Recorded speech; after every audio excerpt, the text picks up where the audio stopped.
I want to start by saying that today is your day.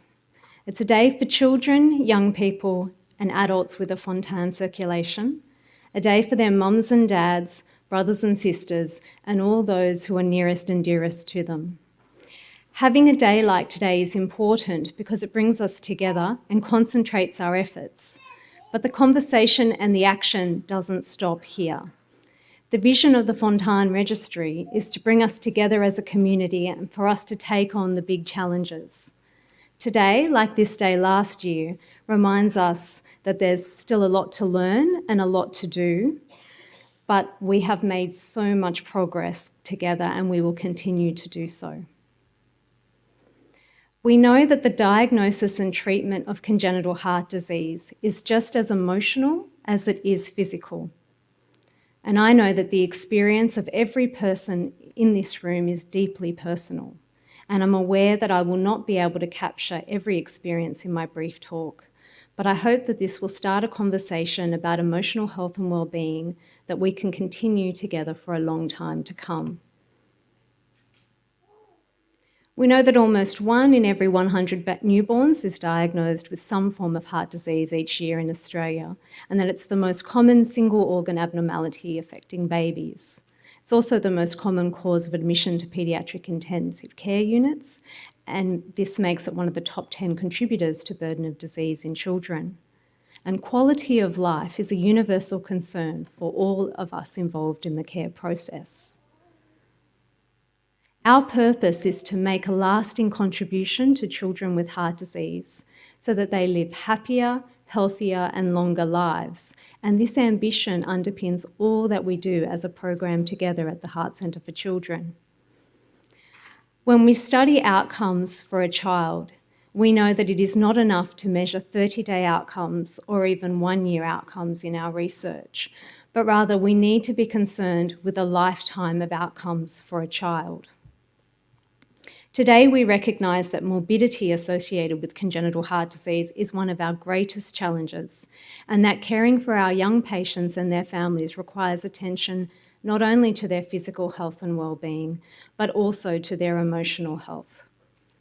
Physical morbidity will always be an important concern. There may be regurgitant valves, stenotic valves, failing ventricles, and narrow arteries and veins. But outcomes extend beyond physical health, and for some, psychosocial difficulties can manifest as neurodevelopmental difficulties, emotional, social and behavioural difficulties, altered perceptions of self and other, parental anxiety, family stress, and altered quality of life. And as Laura mentioned, the World Health Organization has defined quality of life as an individual's perception of their position in life within the context of the culture and value system in which they live, and in relation to their goals, expectations, standards, and concerns. And we have complex, multidimensional models that take into account many different factors to better understand and contribute to supporting quality of life. But so much of what we understand about these models and how we apply them is about perspective. The perspective of the infant or child or young person, of his or her parents and siblings, of the health professionals providing care.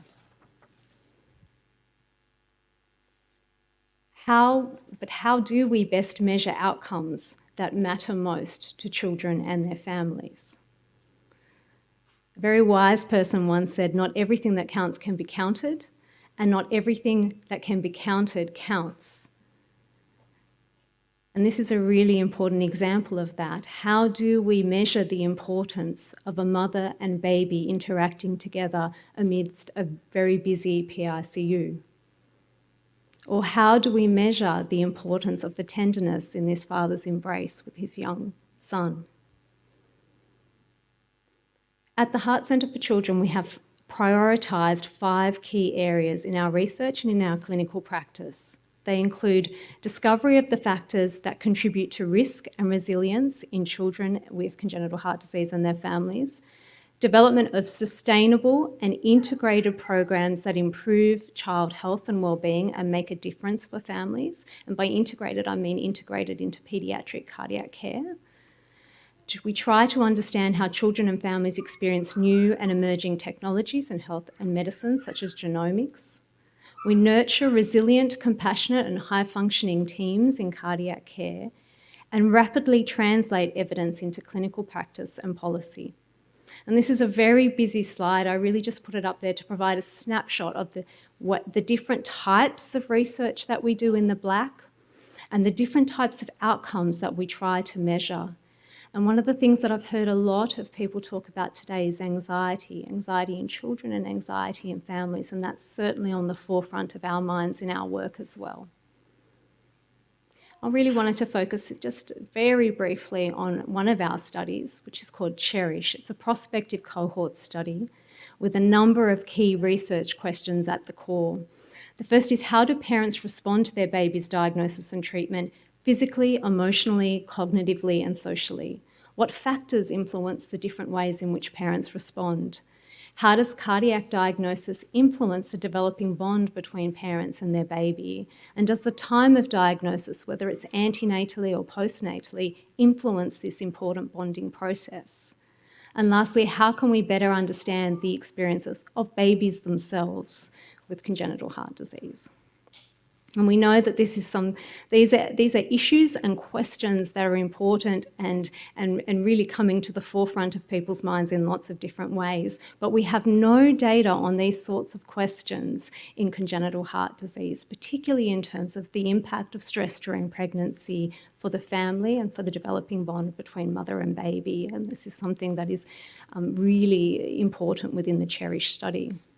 So CHERISH has 4 key assessment points across the perinatal period, from time of diagnosis during pregnancy or the early postnatal period till baby reaches his or her first birthday. So first time point is at 32 weeks gestation, and then we follow mothers, babies and fathers 3 months, 6 months and 12 months postpartum. And the CHERISH study includes 3 groups. Families of babies diagnosed with complex congenital heart disease as a fetal diagnosis, postnatal diagnosis, and we also have a healthy control group. We use a range of different research instruments. So for example, for parents, we include clinical interviews, validated survey instruments. We look at biomarkers of stress reactivity, so the way a parent's body is responding to stress. And we also collect a lot of health and economic data for mums and dads. In infants, we look at the dynamics of the parent-infant interaction. We include neurodevelopmental assessment, behavioural assessment to better understand attachment patterns in babies. We also look at babies' physiological responses to stress and collect health data as well. So again, another busy slide. What I really wanted to highlight here is these are some of the demographic characteristics of the mums within our CHERISH study, and you can see very high levels of financial stress within families at the moment. And we are also seeing a higher frequency of perinatal loss in mums of babies with congenital heart disease compared to healthy controls. A lot of similar findings here for dads in our sample. But what was striking in this table for us was the high level of medium to high alcohol risk in fathers. Across all 3 groups. So in terms of what we're learning through CHERISH, first and foremost, we know that families need extra support at the time of diagnosis and their child's treatment. As one mother told me, when I first started at the Heart Centre about her receiving the diagnosis, it was a day she would never forget, and I've heard that time and time again since starting. We know that parents, once they receive their baby's diagnosis, are often plunged into trying to imagine their baby's future, what it will be like. Instead of looking at what was in front of us, one mum told me, we were fast forwarding to when she was older. We were more worried about her quality of life and how she was going to grow as a teenager and as an adult. And quality of life, we know, is at the forefront of your minds. We know that parents try to do all that they can to keep their babies safe. As another mum said, I was trying to eat better and do more exercise and just trying to be healthier and better and fitter. And we know how important that is for you and that you do all that you can during pregnancy to keep baby safe. This is a really interesting set of data.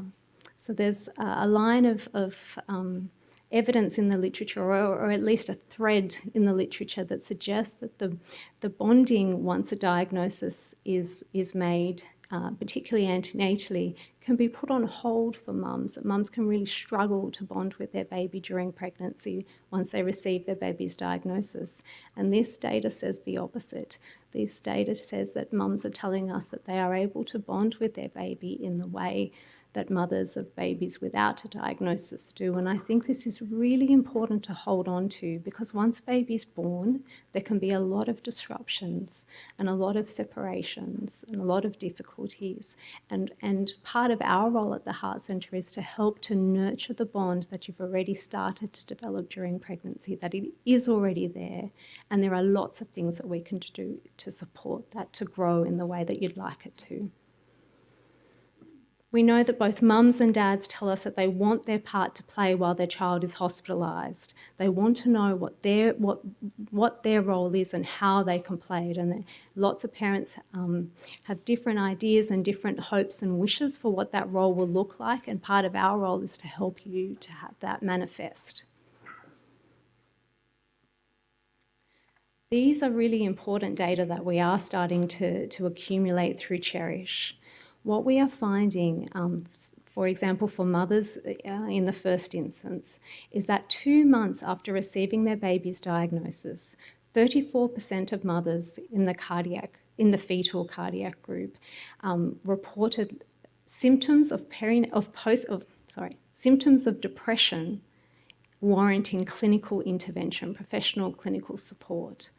17% of mums in the postnatal in the postnatal cardiac group reported these high levels of depression, compared to 5% in the control groups. And so, for example, we know for our fetal group that this is 3.5 times greater than the rate of antenatal depression in mums in the general community. For dads, we're seeing about 20% of dads in the fetal and postnatal groups reporting elevated levels of depression, warranting clinical intervention. And we know that this is double the rate that we're aware of in terms of postnatal depression for fathers. Anxiety is also incredibly high. So for mums, 2 months after receiving their baby's diagnosis, 51% in the fetal group and 39% in the postnatal group reported elevated levels of anxiety warranting clinical intervention, compared to 17% in our control group. And for dads, we see similarly high levels in the fetal and postnatal groups. What I want to emphasise is that these are understandable reactions and are a part of the natural adaptive response to stress.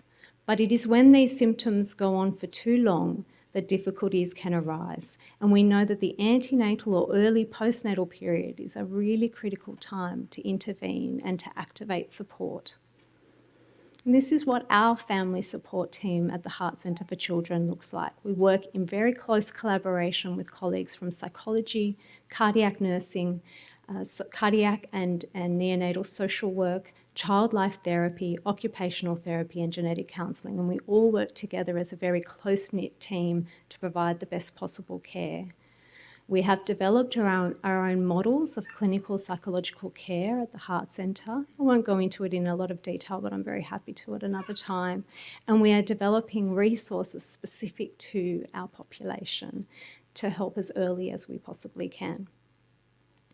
What we are starting to see at the Heart Centre, and what I'm really excited to tell you about, is that for our total sample within CHERISH, we know that 54% of mothers in the fetal group and 39% of mothers in the postnatal group have actually accessed psychological or professional emotional care. And so as you can see from this graph, that shows us that it's matching up with the proportion of mothers reporting clinically relevant levels of distress. So we are beginning to meet that need and bridge that gap for mums. But it's a very different situation at the moment for dads, where only 9% of dads in the fetal group and 22% of dads in our postnatal group have been able to access professional emotional care. And so we are now learning that there is so much more that we need to do to bridge that gap for fathers.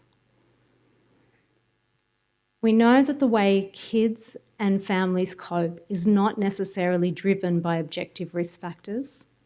So, for example, we know that there is not a particularly high level of correlation or association between a clinician's rating of quality of life of one of their patients and the patient's own rating themselves.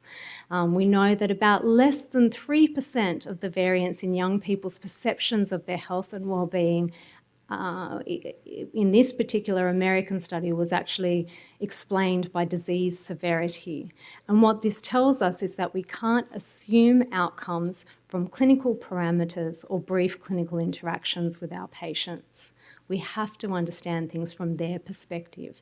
And young people are telling us time and time again that their experiences need to be heard as part of the care planning process. They really want to be a part of that process, but they're not always sure how to do that and how to best communicate about their needs and experiences. There are a couple of interactive app or web-based interventions that are starting to be developed. Some, like this one called CSOM, developed in Norway for people with or children with congenital heart disease, that starts to help children to be able to communicate about symptoms and outcomes. But I think we still have a very long way to go to build mechanisms that are really successful for kids. What we need to do is find ways that help us assess what quality of life means to young people, what worries them and what doesn't, how to cope with different aspects of their clinical care, such as exercise limitations, which we've just heard a lot about, how to communicate more successfully needs and experiences, manage different parts of their care process, such as medication and appointments, and also have their goals and plans for the future part of their care plan. I had the privilege of meeting some amazing humans today as part of the adolescent workshop. And what we are learning from young people and what we heard today in the workshop is that all experiences, of course, are deeply personal. There are ups and downs. There is no normal, but that young people want every support possible to live the best life they possibly can. And we've heard lots of ways in which we can support that throughout today. A friend of mine is a psychiatrist. I know it sounds bizarre for a surgeon, but then he told me that when you have post-traumatic stress disorder, for example, there has been studies that show that if you have psychiatric intervention, it actually it's good for the people who have no support, but as long as you have a good family support or friends, social support, it actually doesn't change the outcome.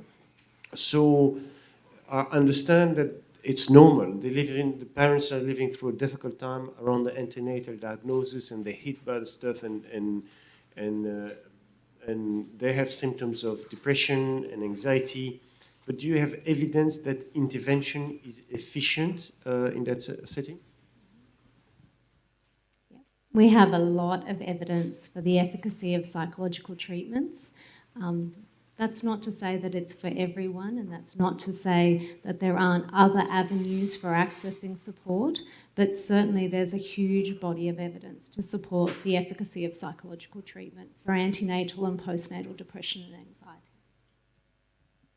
We had a bit this discussion yesterday, and we were saying that today, if you go anywhere in the country and you refer people to psychologists or psychiatrists, can you precise who you would recommend? I mean, you have evidence for if you recommend to the average psychologist or psychiatrist in any area of the country, it's not going to be the same that if you have some specialized care, no? Look, I think one of the most important things is finding someone that you feel comfortable with and you feel that you can develop a relationship with. That's That's absolutely critical. But we also know that integrated care, that there's a body of evidence now to support the importance of integrated care within paediatric settings. And we know that offering care as part of a family's medical care is a very successful avenue in terms of being able to address the difficulties that families have in a way that normalises and doesn't pathologise difficulties that arise amidst a very difficult situation in the first place.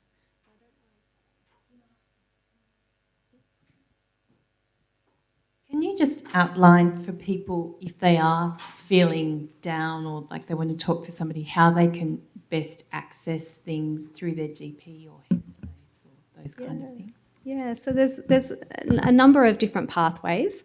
If you're in New South Wales, what we would recommend is that you call our psychology service. We're a free service available to all children with congenital heart disease in New South Wales and their families.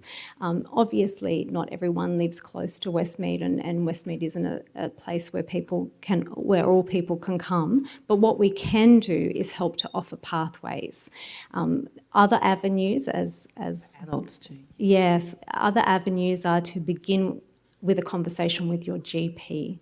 And your GP may have a very strong network of psychologists that he or she is comfortable with referring you to, and they can also develop a mental health care plan to allow you to access some of the Medicare items for psychology services. So a conversation with your GP is incredibly helpful. You can also go to the Australian Psychological Society website, and they have a web-based portal where you can put in where you live, the suburb in which you live, and find psychologists within your local area. And you can read a little bit about the services that psychologist can offer. Beyond Blue is another really good place to start. And if people can't afford, so the best thing is via the GP, is that right? Yeah, so there are a number of different streams through Medicare to try to access support. There's ATAPs and there's also the general Medicare stream. And so having a conversation with your GP about what you might be able to access is a really good place to start. We know that in Australia at the moment, most people can access 10 psychology sessions and receive the Medicare rebate. There might, for some people, still be a gap to pay within that, but it is a much more accessible way to access services.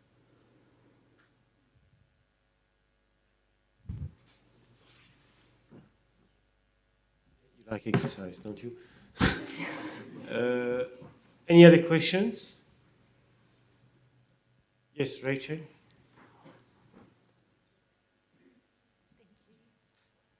Nadine, I just wanted to ask you, what do you see in regards to family relationships? So I can see on your chart there about the struggles that people are having as individuals with depression,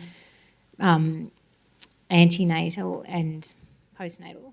But what's happening relationship-wise, particularly post-natally, so when the child's in hospital, because there's so much stress and people handle the stress differently, and sometimes there can be a misunderstanding as to how you handle stress, and some people detach from the child a bit and the other finds that hard. So what do you see with regards to that? Yeah.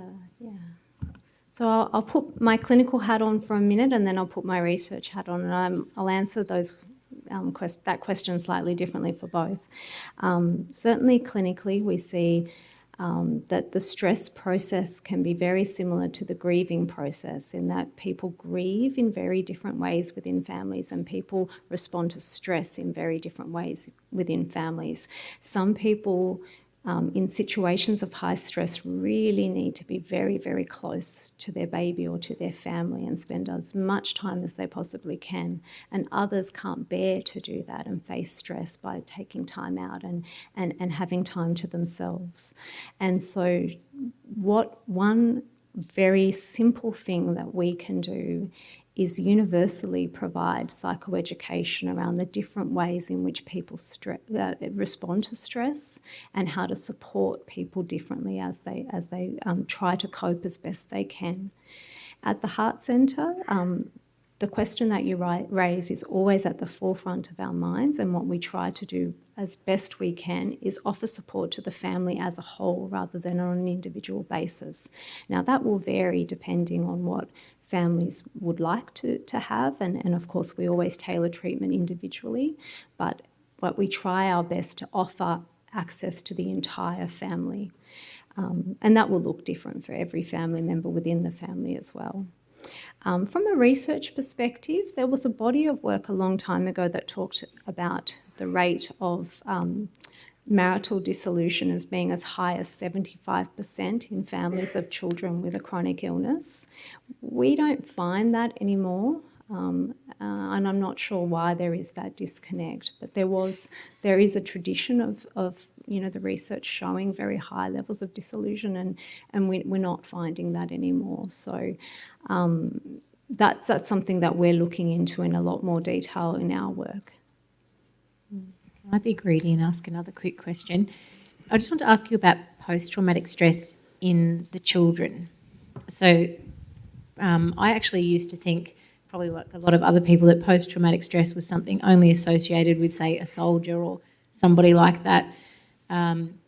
Personally experienced it with my son when he was 4, and I didn't actually know, I knew something wasn't right, but I didn't know that that's what it was. It was actually his cardiologist that picked it up in a discussion about what I was seeing and what's going on here. And so each surgery that's happened after that, we've had a recurrence usually of that exact same situation, but now we know what to do. I just wondered, how prevalent is it in children? Such a good question. The only data I've ever been able to find is from the US. It's one study, and it reported a rate of 12%. Which is actually incredibly high for something like PTSD. But what we do know is that lower levels of anxiety that are still incredibly important are very high.